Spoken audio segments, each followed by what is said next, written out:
Então, galera, já deu tempo de todo mundo dar um rápido intervalo aí, ir ao banheiro rapidinho, tomar uma água. E a gente volta agora para continuar falando sobre os tipos de transmissões de calor que a gente já tinha começado na aula passada. Na aula passada a gente falou sobre condução térmica, sobre fluxo de calor, tá bom? Sobre fluxo de calor em sólidos também, para a gente poder ter uma ideia de como é que funciona de uma forma mais legal. E agora a gente vai falar sobre os outros dois tipos de transmissão de calor e também sobre a parte de vaso de Dewar, ou garrafa térmica. A gente vai falar rapidinho, beleza? Então, vamos adiante aí para a gente continuar nossa aula.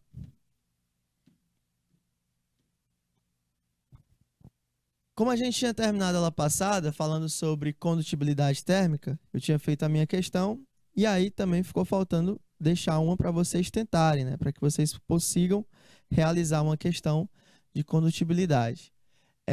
A questão fala o seguinte: um vidro plano com coeficiente de condutibilidade térmica de 0,00183 calorias por segundo em uma área de 1.000 centímetros quadrados. Então, percebam que aqui ele já está me dando algumas dicas. Ele me deu o valor de K, que vai valer aí 0,00183.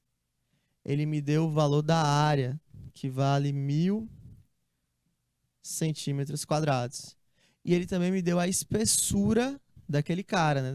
daquele vidro plano ali que está sendo utilizado, que vale 0,366. Sendo o fluxo de calor de condução igual a 2.000 calorias por segundo, deu um valor de 2.000 calorias por segundo, calcule a diferença de temperatura entre as duas faces, ou seja, ele quer a variação de temperatura, beleza? Então, a aulinha passada eu terminei realizando a questão. Nessa aula eu vou deixar um minutinho para vocês tentarem responder essa.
Então, gente, quando eu pego uma questão como essa, eu vou aplicar os valores do meu fluxo para que eu consiga achar a condutibilidade térmica para um sólido, beleza? E é isso que ele quer que você faça, que você ache na direção do sólido. Quando você faz isso, você usa a específica, tá bom? Você vai usar a específica. Você não usa fluxo geral, não. Você usa K vezes a área, vezes a minha variação de temperatura, sobre a espessura que você vai estar aplicando aquela transformação. Percebam que ele está passando por um vidro, né? Ele está querendo transmitir energia através de um vidro. Então, quando eu pego essa situação, eu não posso entender como se fosse uma coisa simples. Por quê? Porque o valor da minha constante é muito baixo. Olha como ele está, 0,0183. É um valor tão baixo que para a parte algébrica vai ser chato, vai ser incômodo, né? Então, eu tenho duas opções. Ou eu vou na brutalidade mesmo algébrica, transformar matematicamente, decimais, um produto, uma divisão, ou eu posso transformar tudo em notação científica e trabalhar menos braçalmente, beleza? Então, vamos transformar para que a gente não perca tanto tempo na parte algébrica. O fluxo, a questão já me deu. O fluxo vale 2.000 calorias por segundo. Então, vale 2 vezes 10 elevado a 3, igual ao valor da minha constante. Qual é o valor da minha constante? 0,00183. Só que quando eu transformo em notação científica, ela vai valer 1,83 vezes 10 elevado a menos 3, vezes o valor da minha área. A minha área é de 1.000 centímetros quadrados. Posso também transformar em notação científica, que ficaria 1 vezes 10 elevado a 3. Isso aqui vezes a minha variação de temperatura, beleza? E eu peço que vocês tenham cuidado com essa transformação em variação de temperatura, porque você não pode ignorar as tabelas. Você tem sempre que lembrar que isso aqui vai dar em graus Celsius. Por quê? Porque as próprias unidades já são dadas em graus Celsius. Cuidado para não achar que isso vai bater em 1 Kelvin, tá bom? Muito cuidado para não querer transformar no final. Isso aqui vezes a minha variação de temperatura sobre a espessura do sistema. E a espessura do sistema vai valer 0,366 ou 3,66 vezes 10 elevado a menos 1. Pronto. Depois que eu transformo todo mundo em notação científica, fica muito mais fácil a minha vida aqui. Posso fazer o famoso produto do meio igual ao produto dos extremos para achar a minha variação de temperatura. Então, ficaria 1,83 vezes 10 a menos 3 vezes 1 vezes 10 elevado a 3 vezes a minha variação de temperatura. Isso aqui é igual a 2 vezes 10 elevado a 3 vezes 3,66 vezes 10 a menos 1. Pronto. Agora ficou fácil. 10 a 3 com 10 a menos 3, eu já posso simplificar bem aqui essa notação. Ó. Tchau. Então, a minha variação de temperatura seria igual a 2 vezes 10 elevado a 3 vezes 3,66 vezes 10 elevado a menos 1 dividido por 1,83. E aí, quando eu fizer essa parte algébrica final, 2 com 3,66 daria 6, quase 7 ali naquela transformação, né? Daria o quê? 732, né? Essa transformação aqui. Eu posso simplificar esse 10 a menos 1 com esse 10 a 2 aqui. Então, ficaria 732 dividido por 1,3. E aí, facilmente, você faz isso aqui de cabeça, rapidão aí. Brincadeira, gente. Pode usar papel à vontade. Papel é para ser riscado. Aí eu vou ter um valor de temperatura igual a 400 graus Celsius. Então, eu vou ter uma variação de 400 graus Celsius entre um lado a outro, né? De um lado a outro para esse valor de 400 graus Celsius. Então, galerinha, eu vou pedir 1 minuto e deixar a resolução para vocês terminarem de copiar. Bacana?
Então, galerinha, acho que deu tempo todo mundo terminar de copiar aí a nossa resolução, bacana.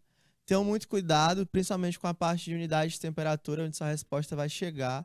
Tenham cuidado com como eu vou identificar isso, Matheus. Como é que eu vou fazer para identificar essa parte? As unidades que a própria questão lhe dá já vão bater no resultado. Percebam que quando ele falou do coeficiente de condutibilidade, ele falou que estava em graus Celsius, ó. Então, quando ele fala que está em graus Celsius, ele fala justamente naquela parte ali para que você possa bater na resposta já em graus Celsius, beleza? Então, não perder tempo transformando unidade de escala Celsius para Fahrenheit ou de Celsius para Kelvin, você não tem essa sensação aí, beleza? Certinho, aí a resolução também do elaborador da questão, para que não reste nenhuma dúvida, o nosso gabarito bate com o gabarito dele aí, seus 400 graus Celsius, e a gente consegue ficar tranquilo na nossa resposta, beleza? Então, vamos adiante aí, para que a gente consiga seguir na parte teórica. Nossa próxima parte é a de convecção térmica, e a convecção térmica ela existe em ambientes que não são sólidos, tá bom? Ela é uma característica exclusiva de fluidos. E é isso que eu quero que vocês entendam. Tem uma questão que a gente já até usou nessas aulas, que gerou uma certa polêmica, que foi a questão do Calvin, né? Que ele fala sobre o uso das luvas. E muita gente marcava convecção térmica. Só que a luva é um ambiente sólido, é um material sólido. Então, ela evita a condução térmica, não a convecção. Tem muito cuidado aí com essa sensação de transformação, beleza? Tranquilo. Convecção térmica, como é que a gente vai bater numa coisa assim? É um processo de transmissão de calor gerado por movimento de massas fluidas. O que é um fluido? É tudo aquilo que é líquido, gasoso ou em estado de vapor. A gente também já viu a diferença entre gás e vapor, né? Vapor é aquela parte gasosa que um dia pode voltar a ser líquida, como um armazenamento numa tampa de uma panela. Você acaba de cozinhar ali, o vapor fica preso na panela. Quando você abre a tampa, você percebe que ela está molhada. Mas o gás não. O gás, uma vez transformado, ele não volta mais ao seu estado de líquido. Ele passa o ponto máximo e aí ele fica em estado gasoso para sempre, se acumulando nas regiões atmosféricas do planeta, que trocam de posição. Dessa forma, a convecção não pode ocorrer no vácuo nem nos sólidos. Olha o famoso não aqui, ó. Você tem que aprender a dizer não na sua vida. Assim como a convecção, ela não ocorre em vácuo nem em sólido, tá bom? Não pode acontecer em vácuo e sólido. A convecção pode ser natural, quando é ocasionada por diferenças de densidade, graças à diferença de temperatura entre as massas de um fluido, ou forçada, quando é ocasionada por bombas ou ventiladores, beleza? Convecção natural, como é que eu vou identificar uma dessas? Seria, por exemplo, a formação de uma chuva. A formação de chuva, como acontece numa precipitação, pode ser uma massa de ar, tranquila, entre uma massa de ar quente e uma massa de ar fria. Você tem essa sensação aí de convecção. E aí você gera precipitação. Outro tipo de convecção simples que a gente pode ter no nosso dia a dia é quando você esquenta uma panela. Quando você esquenta a panela, quando você esquenta uma água dentro de uma panela, né? Quando você tem aquele cozimento da água, né? Você vai botar água para ferver, como é comumente falado. Você tem uma convecção entre a parte mais quente da panela. Percebam que a parte mais quente é a parte que está mais próxima do fogo. Obviamente, vai ser aquela parte mais próxima do fogo. E a parte mais fria da panela. Isso gera uma diferença de densidade entre os fluidos. Água quente é água leve e água fria é água pesada. Então, quando você tem essa diferença aí de convecção, você tem uma alternância. A água fria vai descendo, vai esquentando, a água que já esquentou sobe, e aí ela vai esfriando, e aí fica nessa situação como se fosse um movimento cíclico. Como se fosse, não. É um movimento cíclico, para que você tenha essa alternância aqui, né? O tempo inteiro fazendo um movimento de convecção. Beleza? Ou de uma forma forçada, como bombas ou ventiladores, quando você tem uma situação, por exemplo, de caixa d'água, né? Principalmente em prédios. Você tem um armazenamento lá em cima, então você precisa de uma bomba para que você consiga encher aquela situação ali, bomba d'água, poço artesiano, essas outras situações aí, para que você tenha uma convecção mais fácil, né? Que seria uma convecção forçada. Você não precisa naturalmente da densidade entre eles. Você precisa realmente de uma força motora que faça com que aquele sistema funcione. Bacana? Certinho. E aí a gente tem as convecções térmicas no nosso cotidiano. Ar-condicionado, aquecedor elétrico. Eu acho que aqui no nosso estado ninguém sem consciência tem um ar quente, né, um aquecedor elétrico dentro de casa, mas em alguns estados do sudeste e sul do Brasil a gente já tem como uma coisa até normal dentro de casa para pessoas que sentem muito frio. A gente bota o ar-condicionado em cima. A gente sempre põe o ar-condicionado em cima. Por quê?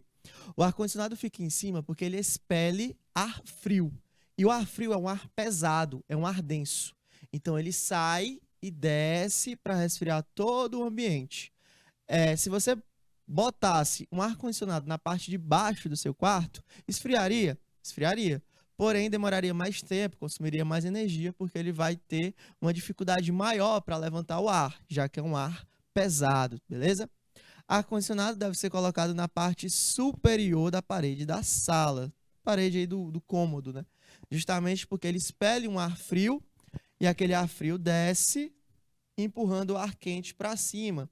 Aí o ar-condicionado esfria esse ar quente que vai estar chegando agora, e aí vira um movimento de convecção, né? Você tem essa situação de movimentação dos gases para que eles continuem sendo existindo ali. No aquecedor é o contrário. No inverno, o ar aquecido pelo aquecedor elétrico deve ser produzido na parte inferior da sala. Por que inferior? Porque o ar quente é um ar leve. Então ele esquenta e joga para cima, né? Porque ele vai fazer com que aquele movimento, ó, ele vai fazer com que aquele movimento tenha essa sensação aí. E aí ele empurra o ar frio que estava lá em cima para baixo. Ele entra em contato com o aquecedor, esquenta e sobe. Aí vira um movimento de convecção também para aquele meu sistema ali, certo? Então fica sempre nessa alternância. Ar frio, ar quente, nesse movimento de convecção cotidiano. Bacana? Então, ar-condicionado sempre em cima, aquecedor sempre embaixo, caso isso aí venha a ser cobrado em alguma questão. Outro tipo de convecção térmica bem utilizado são as brisas litorâneas, ou seja, aquele vento que tem na praia. Vamos ver como é que ele funciona. Ele funciona da seguinte forma: a areia, durante o dia, as brisas sopram mar-terra e durante a noite eles brisam terra-mar. Por quê? A areia, ela tem uma condutibilidade térmica muito alta e a água não. A areia, ela esquenta muito rápido. Quando tu pisa na areia, ela já está quente, 8, 9 horas da manhã. Por quê? Porque ela precisa de pouco sol, pouca quantidade de calor para esquentar. A água do mar, ela, quando você chega nela 8, 9 horas da manhã, o sol já está batendo, entendeu? O sol já está quente. O sol é quente o tempo inteiro, mas você entendeu o que dizer. O sol ele já está esquentando de uma forma mais direta aquela região. A areia, ela tá quente porque ela passou pouco tempo em contato e já absorveu energia. Enquanto o mar, não. O mar ele precisa de mais tempo para esquentar. Então, quando você chega na água do mar, ela tá o quê? Gelada. Beleza? Ela tá mais geladinha ali porque você tem essa situação. E o que é que vai acontecer? Como o ar da areia é quente, ele vai subir. Ele vai subir e vai correr em cima. Enquanto o ar do mar, né, ele é frio, porque a água ainda está gelada. Então ele corre em direção ao continente por baixo. Então, de dia, o que, que vai acontecer? O vento é mar-terra, beleza? É do mar em direção à terra. Quando você tem à noite, as brisas sopram o contrário. O vento vai ser terra-mar. Por quê? Porque o mar, ele passou o dia todo recebendo diretamente os raios solares, então ele esquentou. Você chega na praia à noite, entra no mar, você vai ver que o mar está quente, a água do mar está quente. Então, a água do mar, ó, ela sobe e corre por cima. enquanto a areia esfriou. Por que a areia esfriou? Porque ela perde calor rapidamente também. Ela não está recebendo mais luz solar. Se ela não está recebendo mais luz solar, ela está esfriando. Então ela libera a energia dela através dos ventos por baixo. É por isso que a gente vê na região litorânea, sabe que o cara que é pescador, ele sai de manhãzinha, antes do sol nascer. Por quê? Ali às 3h30, 4 horas da manhã, para aproveitar o vento na direção terra-mar. Ele não quer ficar em direção à terra, ele quer ir em direção ao oceano, né? Como ele quer fazer isso, o que é que ele faz? Ele faz um movimento de sair de manhã e aí seguir em direção ao oceano, beleza? O vento que está saindo do mar, ou saindo do continente, empurra ele em direção às águas do oceano. Bacana, galera? Tranquilo? Beleza. Qualquer dúvida aí, vocês vão mandando, tá bom? O Adriel já tá aí, parou as férias. Muito bem, Adriel. Nosso sempre marcando presença aí, nosso craque da física. Então, vamos lá.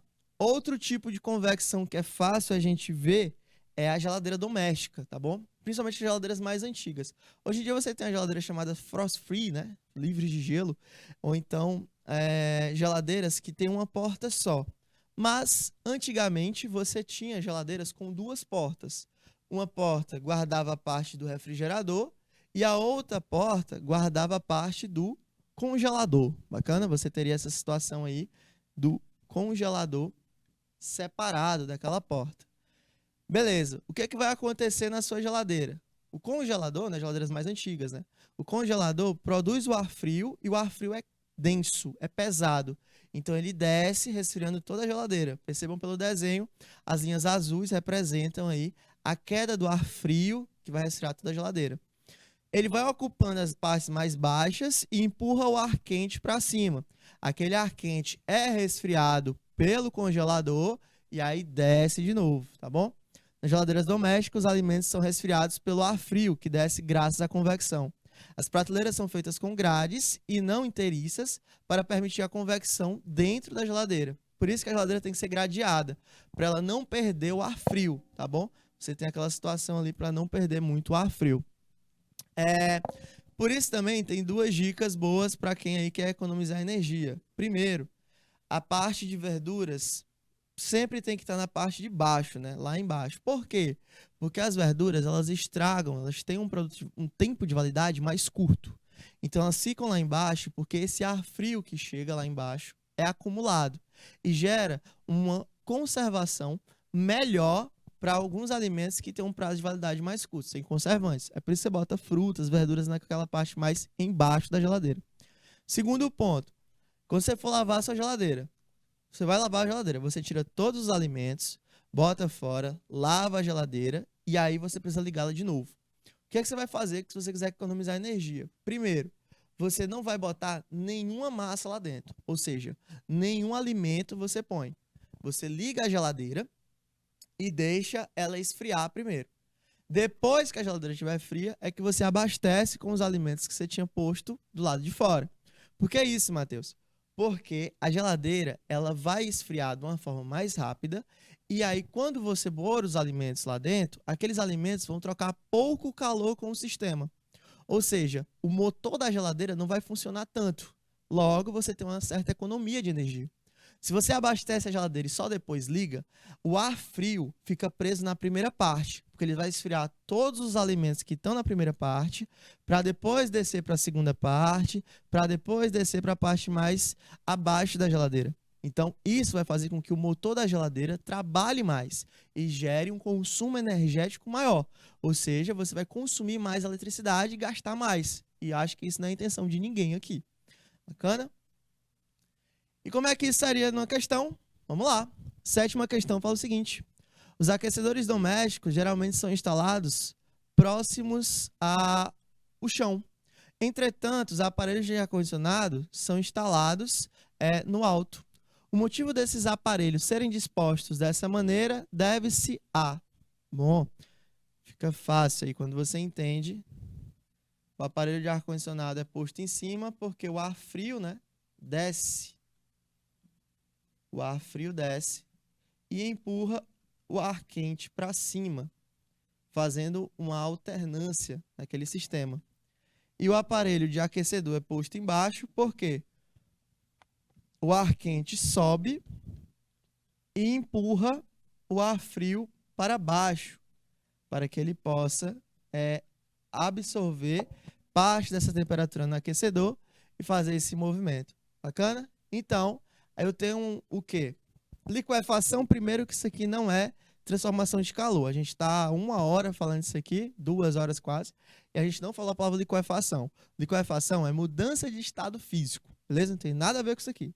Ficamos entre condução, convecção e radiação. Condução a gente já viu, beleza. Não vai funcionar porque não tem nada sólido, a gente está falando de ar. Ficamos entre convecção e radiação. Radiação não pode ser porque você tem meio para aquele transporte energético, né? Para aquele transporte de energia ali. Justamente o meio gasoso, que é um fluido. Se é fluido, eu marco o quê? Convecção. Letra C, tá bom? Bem facinho aí, nossa resposta. E aí, nosso gabarito. O aquecedor do ar-condicionado são instalados dessas maneiras porque a convecção faz com que o ar quente suba e o ar quente suba e o ar desça, né? Logo, a alternativa correta, letra D. Acho que aqui tá errado. Nosso gabarito realmente é a letra C, tá bom? Tanto é que o próprio texto tá errado. Faz com que a convecção, o ar quente suba e o ar frio desça. Bom? Logo, a alternativa correta é a letra C. Bom, nosso texto está errado aí. O gabarito é a letra C. Não se confunda. Convecção é a letra C. A gente nem falou de radiação ainda, tá bom? Não faz sentido essa questão ser radiação. Outra questão da Unissar São Paulo fala o seguinte. Uma panela com água está sendo aquecida no fogão. O calor das chamas se transmite através de uma parede do fundo da panela para a água que está em contato com essa parede, e daí para o restante da água. Na ordem dessa descrição, o calor se transmitiu predominantemente por 1 minutinho para vocês tentarem responder a questão.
Beleza, ele fala com a panela com água, galera. Está sendo aquecida num fogão.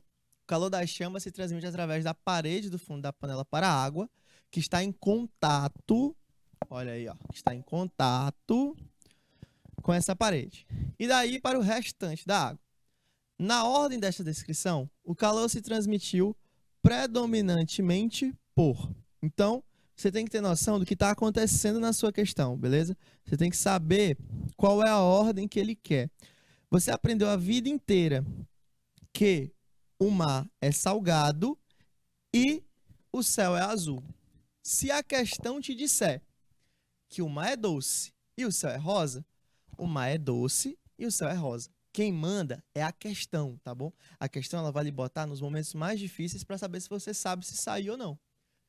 E justamente o que ele quer? Ele quer na ordem dessa descrição. Ele quer saber da ordem que foi expressa aquelas dúvidas, né? Aquelas alternativas. Quando ele fala em contato, eu estou falando de uma forma de condução, né? Falei para vocês, toda vez que eu falar de condução, eu estou falando de contato. E ele falou que a panela de água se aquecida num fogão. Quando eu falo disso, eu estou dando um exemplo de que agora? Acabei de falar dela. Condução e convecção. Nosso gabarito é igual ao do Eduardo. Letra D, perfeita aí a resposta do Eduardo. E eu acho que todo mundo deu para entender, certo? Contato do fogo com a panela sólida, condução. E por convecção, a panela esquenta a água que é interna a ela. Você tem uma variação de temperatura entre os fluxos de água, faz esse movimento ordenado aí dentro do meu sistema. Bacana? Letra D, nosso gabarito. Letra D, primeiramente o calor da chama propaga-se através da parede do fundo da panela por condução. O calor é transferido para a parte inferior da água e é transmitida para o restante por meio de uma convecção térmica. Beleza? E aí a gente chega no nosso último tipo de transmissão de calor, que seria a nossa irradiação térmica. A irradiação, ela é um perfeito exemplo para o nosso dia a dia, tá bom? É uma coisa que vai sempre estar presente no nosso dia a dia. É um tipo de transmissão que vai estar sempre presente no nosso dia a dia, justamente por ela ser o mais abundante. É sempre ela que vai estar fazendo participação. Beleza? Irradiação térmica é o processo de transmissão de calor através de ondas eletromagnéticas, ondas de calor. E aí, quando eu falo de ondas eletromagnéticas, eu tenho que ter noção de que não pode ter contato.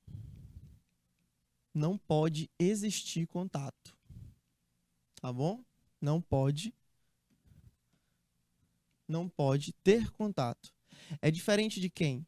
É diferente da condução. A condução só existe se tiver contato. A irradiação, ela não pode ter contato, beleza? Não se pode ter contato na irradiação, de forma alguma. Isso aqui não pode existir contato nela. A energia emitida por um corpo, energia radiante, propaga-se através do espaço que os separa. Então, eu preciso ter uma distância. Bom, eu preciso ter uma distância entre esses dois pontos. A energia radiante é a energia emitida pelo corpo aquecedor, tá bom? É o corpo que vai emitir calor para que aquele sistema consiga funcionar. A radiação, não existe a presença do meio material para ocorrer. Não existe meio material. Isso aqui é muito importante, porque se tiver meio material tem contato, se tiver contato é condução. Você não pode confundir as duas, por favor, porque elas são totalmente opostas, beleza? Não pode ter meio material para ocorrer. Isso é, a radiação ocorre em meios materiais e também no vácuo, né? Você tem essa transformação de vácuo. E aí a irradiação é tudo aquilo que não há contato. Quando você, por exemplo, pega a sensação de uma fogueira, uma lareira, você não precisa pôr a mão na fogueira para entender que ela está quente. Você não precisa pôr a mão em uma lareira para entender que ela está quente. Por quê? Porque as ondas de calor liberadas pelo aquele meu sistema, aquelas ondas de calor que estão no fluxo do meu sistema, elas já servem como um aviso. Tu vai chegando perto da lareira aqui, né? Tá chegando perto e aí tu sente o calor da tua mão. À medida que tu vai se aproximando, tu sente aquele calor e aí se tu se tocar, tu acaba se queimando. Mas essa sensação dolorosa só acontece quando eu tenho o toque, o contato. Para aquecer não é necessário ter contato, tá bom? Quem é que aquece o planeta Terra? Qual é o astro que aquece o planeta Terra? O Sol. O Sol, ele aquece a gente. Nem por isso ele está em contato com a gente. Pelo contrário, ele está a milhões de quilômetros da gente. Então, isso faz com que você tenha uma sensação de irradiação ou radiação térmica, tá bom? Você não pode ter contato. De jeito algum, você não pode ter contato, tá bom? Aí ele deu dois exemplos, a fogueira e também deu o carvão em brasa, né? Além de emitir uma radiação luminosa como consequência da sua alta temperatura. Fazendo lá seu churrasco, você sabe que aquilo ali está quente, você não precisa pôr a mão, né, ali para entender isso aí. Radiação solar, um exemplo base aí de radiação térmica, tem o seguinte fato. Toda energia radiante transposta do Sol, né, por uma onda de rádio, raios infravermelhos, raios ultravioletas, luz visível, raio-x, raios gama, etc., pode converter-se em energia térmica por absorção. Entretanto, só as radiações infravermelhas são chamadas de ondas de calor ou radiações caloríficas, né? É outro nome que a gente tem aí. Bom, a gente sabe que o Sol ele emite energia, isso é óbvio, ele tem várias tempestades solares também que podem ser significantes para o nosso planeta, mas qual a principal função da gente, do Sol para a gente, na verdade? É a emissão desses raios infravermelhos. Esses raios infravermelhos são emissões de calor para que o nosso sistema possa ser habitante de vida, né? Pode ser um guarda-vidas aí. Justamente que a gente está na coisa que a gente chama de faixa de vida de uma estrela. A gente está na distância ideal para que os raios infravermelhos cheguem de uma forma benéfica, certo? Qual é o problema? Quando a gente agrava essa situação, graças ao efeito estufa, o famoso efeito estufa, que funciona da seguinte forma: a gente aumenta os poluentes do planeta e vai formando uma barreira em volta do nosso planeta. Os raios chegam, aquecem o planeta e era para ir embora. Depois da parte dele realizada, que era aquecer o planeta, eles seriam rebatidos e iriam de volta para o sistema do espaço. Só que isso não acontece porque, graças à grande poluição que a gente vem acumulando na camada de ozônio, os raios batem e voltam para o planeta. E aí tentam sair e não conseguem. E continuam aquecendo o planeta de uma forma não agradável, tá bom? Levando à extinção de algumas espécies, derretimento de calotas polares e assim sucessivamente, beleza? Lembrando aí que toda energia radiante transportada por uma onda são ondas que levam energia, tá bom? Não necessariamente só calor. Você tem ondas de rádio e TV, ondas ultravioletas, raio-x e raios gamas, por exemplo, que também levam energia. Se a onda não leva matéria, por favor, aquela onda do mar, ela não é uma onda física, tá bom? Ela é uma onda simplesmente por se assemelhar com a aparência física de uma onda quando a gente fala da física. Mas ela transporta matéria, tanto é que você é carregado pela onda. Você é matéria. Ondas não transportam matéria. Isso é muito importante que você tenha noção, beleza? Mas transporta energia. Ondas de AM e FM, que a gente vai ver também já nesse semestre aqui, que é frequência moderada, amplitude moderada, que são as ondas de rádio e TV, beleza? Mas o importante por enquanto é a radiação solar.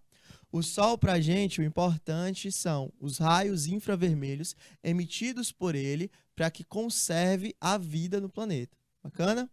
Certo. Então, vai cair uma questão falando um monte de coisa e ele vai te perguntar na questão qual é o tipo de radiação, qual é o tipo de transmissão de calor que o Sol aplica em relação ao planeta Terra? Radiação térmica. Você tem essa sensação aí de calor, beleza? Emissão e absorção de energia, corpo negro e corpo branco também. E espelho ideal, a gente pode dar uma conversada sobre isso, que é muito importante também, é uma coisa que de vez em quando cai em alguns vestibulares. Beleza. Primeiro, corpo negro ou corpo ideal. É um corpo que absorve toda a energia radiante que nele incide. Quando você tem aí, por exemplo, uma camisa preta. A camisa preta é um corpo negro, por quê?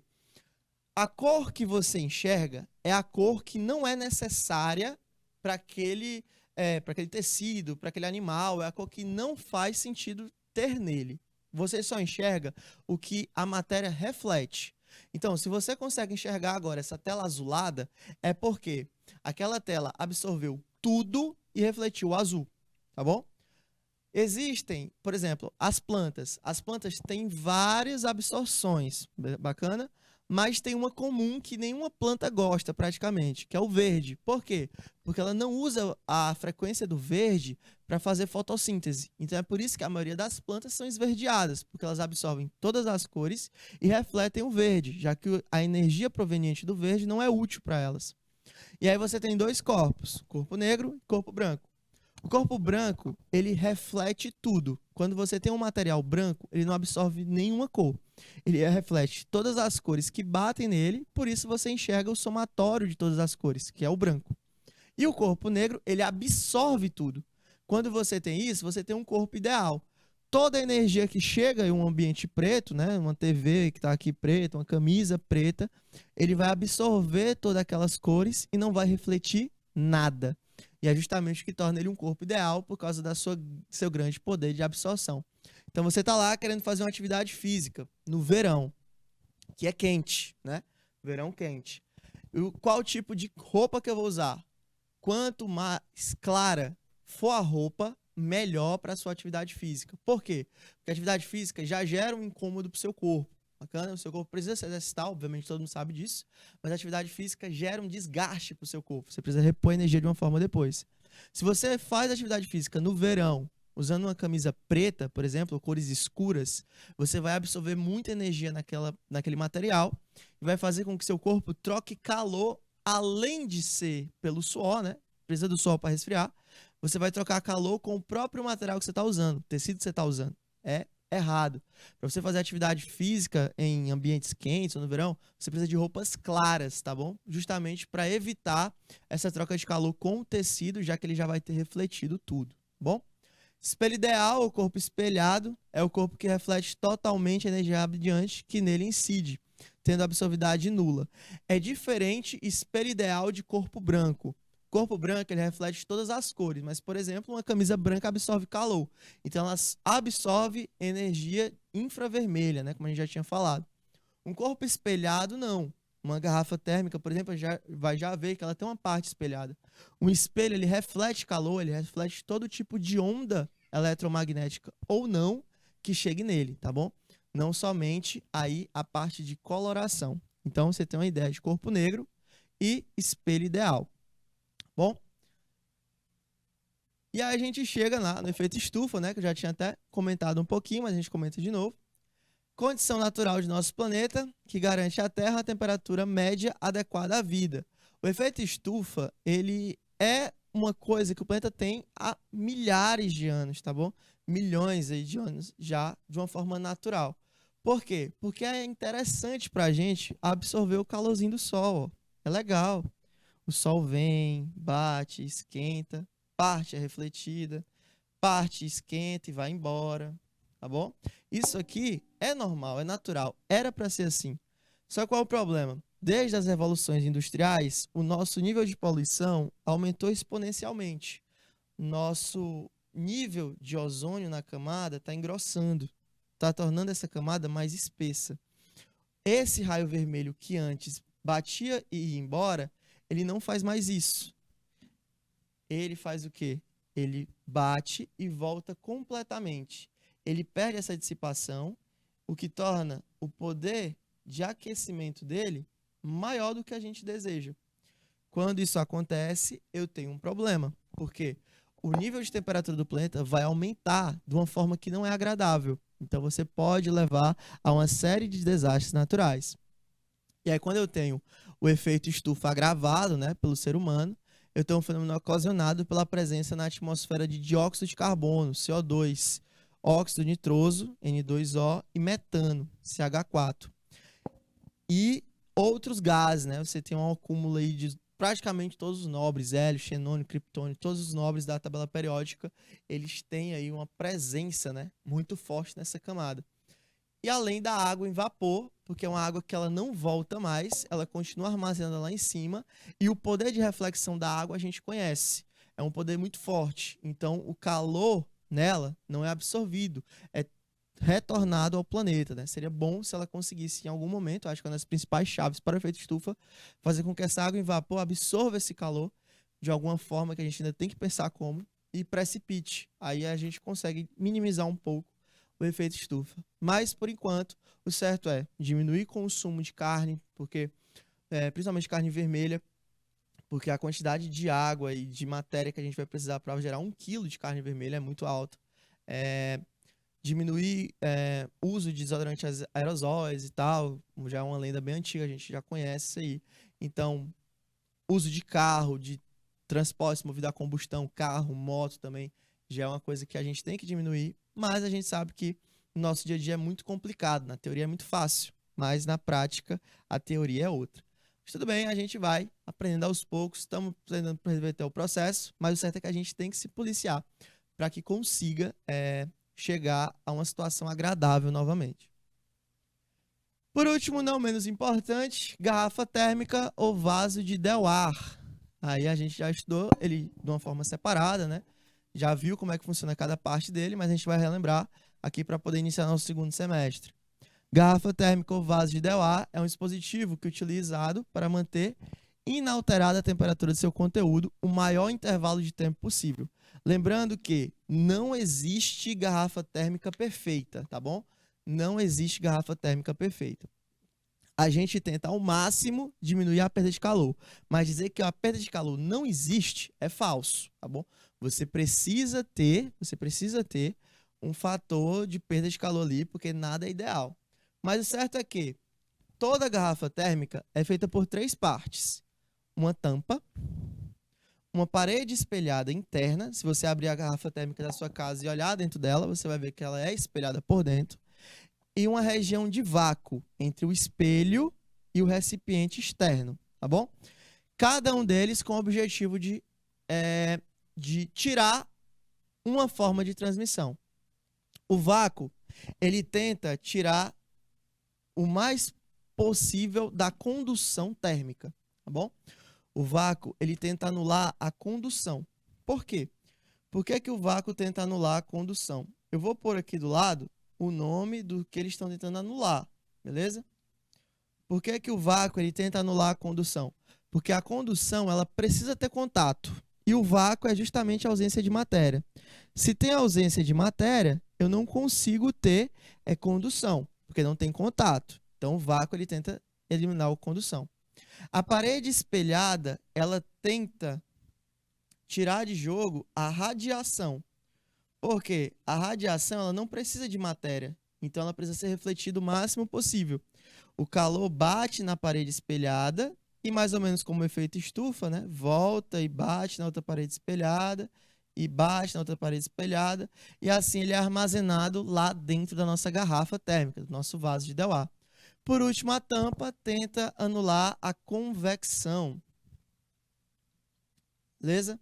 Por quê? Porque ela não quer que o líquido, que seja frio ou quente que esteja lá dentro, troque calor com o fluido externo, ou seja, com o ar ambiente. Então a tampa tenta anular a convecção. Tampa, convecção, parede espelhada, radiação, vácuo, condução. Eu estou tentando tirar as três formas de condução de calor. Ele foi idealizado e feito primeiramente por Dewar, que era um químico estava procurando uma forma de armazenar as suas soluções ali, as suas paradas químicas, justamente sem gastar muito. Então ele fez essa vaso de Dewar aí, que hoje em dia é comercializado comumente aí como garrafa térmica, tá bom? Existem aqueles famosos copos aí que agora estão na moda, que tem mais ou menos a mesma ideia, tá bom? A parte do copo interna é de alumínio, então ele tem uma coisa parecida com a parede espelhada. Você não pode botar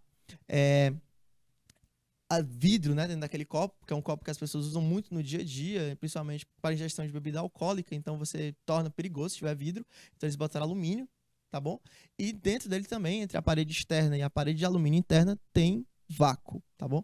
Então você tem aí essa parte. O único problema é a tampa, né, que você tem aí para evitar a convecção, alguns têm tampa, outros não, mas fica a seu cargo aí. Perguntinha do José, se tem vácuo, porque a pressão externa não deforma a garrafa? Porque, José, é um vácuo controlado, tá bom? Quando você tem um vácuo, você tem uma sensação de puxar, né? Você já deve ter visto em filmes de espaço, essas coisas, que o vácuo ele tem uma diferença de pressão muito alta. Então, quando você tem uma situação de vácuo, ele puxa com muita força, porque ele quer se equilibrar a pressão externa. Então, aquele vácuo teria que amassar, né? Aquela parede interna ali. Se fosse um vácuo ideal, José, se fosse um vácuo ideal, realmente feito para ser perfeito, aí sim, aquela parede ela não conseguiria sustentar, ela seria deformada. Mas esse vácuo não é um vácuo feito para ser o vácuo máximo, assim, propriamente dito. Ele é um vácuo controlado, que é só para impedir a troca de calor de fluidos, de líquidos, tá bom? Ele não impede aí, por exemplo, uma onda de raio-x ou raio gama atravessar a garrafa. Isso não vai acontecer. É só para evitar a perda de calor. Então não tem necessidade de ser um vácuo tão severo assim como a gente vê em filmes. Ou no espaço, né? A gente tem um vácuo controlado que é para diminuir ali a interação. Beleza? E a gente chega nas nossas questões. A primeira questão fala o seguinte. Observe as afirmações a seguir e complete, né? Primeira fala o seguinte: o Sol aquece a Terra por meio de um processo de... O Sol aquece a Terra por onde?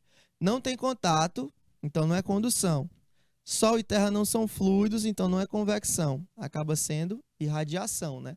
Nossa primeira aí. 2. As panelas são feitas de metal, porque esses materiais têm maior capacidade de transmissão de calor por... Aí, metal, ele quer conduzir, né? Ele quer conduzir o calor para o que está interno. Então, o fogo tem que entrar em contato com a panela de metal. Então, não pode ser o quê? Convecção. Só pode ser condução.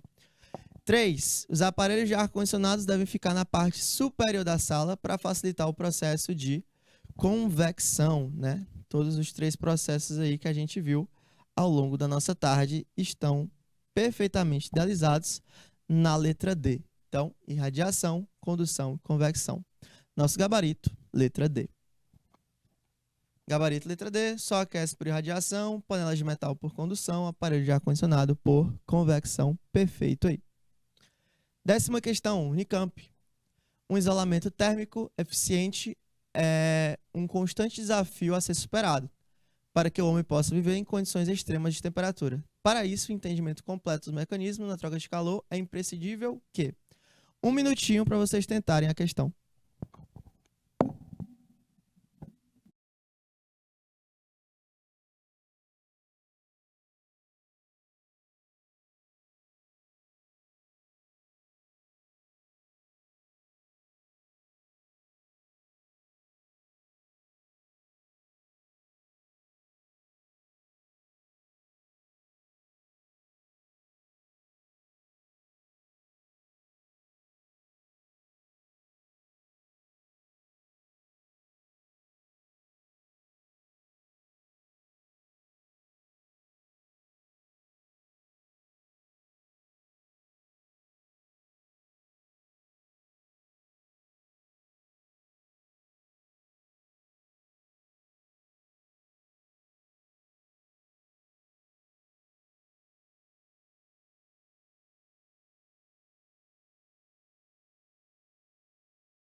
Beleza, gente. Então, olha aí como será a nossa questão. Em cada uma das situações descritas a seguir, você pode reconhecer o processo de troca de calor envolvido. As prateleiras de uma geladeira doméstica são grades vazadas, a gente falou sobre isso na aula de hoje, para facilitar o fluxo de energia térmica até o congelador por quê? Convecção. Bom, toda vez que falar de geladeira, a geladeira é um exemplo de convecção. Bem fácil aí pra gente também. 2. O único processo de troca de calor que pode ocorrer no vácuo, ou seja, na ausência de matéria, não tem um sólido nem fluido, só vácuo, é o quê? Irradiação ou radiação térmica, né? Você teria essa situação aí dentro de um sistema. 3.